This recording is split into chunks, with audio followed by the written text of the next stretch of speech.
বলেছে আমাকে নিতে। আমার বোন আসবে আর আমি আসবো না, একটা কথা হইলো। সার্কে সাহেব, এটা আপনার ভাবি। ওহ, আগে বলবা না। ছবি না পাঠাইলাম আরে ওটা তো ফিল্টার করা ছবি। তো? হ্যাঁ না, ভাবি বাস্তবে এত সুন্দর, এটা সামনাসামনি মানে চিনতেই পারিনি ছবির সাথে। ঠিক আছে, হ্যাঁ সেই।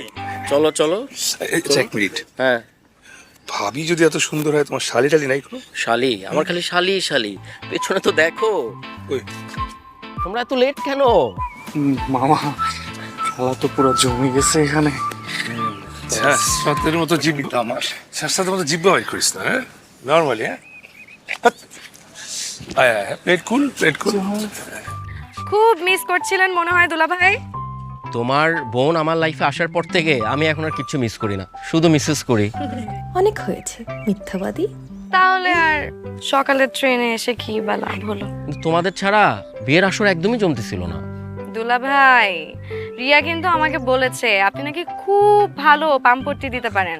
এসব মিষ্টি মিষ্টি কথা বলে আমার সহজ সরল বোনটাকে পটিয়েছেন, তাই না? আচ্ছা বাদ দে তো, আসলে তোদের ছাড়া একদম জমছিল না। তোদের জার্নি কেমন হলো? সব ঠিকঠাক তো? সব ঠিকঠাক। ঠিক থাকবে না কেন, আমি ছিলাম না। আপনার তারিফ? দুলাভাই, ও হচ্ছে জয়। Honour fiancée. আসসালামু আলাইকুম। ওয়ালাইকুম আসসালাম। ওয়ালাইকুম আসসালাম। এর কথাই তো বলেছিলাম। ও আচ্ছা, আপনি কিন্তু অনেক smart. Thank you so much. আর তুমি ওই যে কোন গ্রামের যেন ইনস্টাগ্রামের ইনফ্লুয়েন্সার, অনেক ফলোয়ার, সব ছেলেরা।